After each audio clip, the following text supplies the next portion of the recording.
In this tutorial video, we are going to show you how you can hide or unhide a row in Microsoft Excel.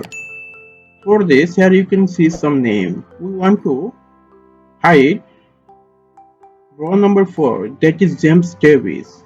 By selecting this, then click the right button of your mouse. Here you can see an option is hide. Click here. Look, number 4 row has been hid from your data. And now if you want to unhide this row, then you just need to go there.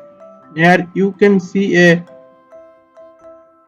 icon like this. Then right click, then unhide the row. Here the number 4 row has been appeared.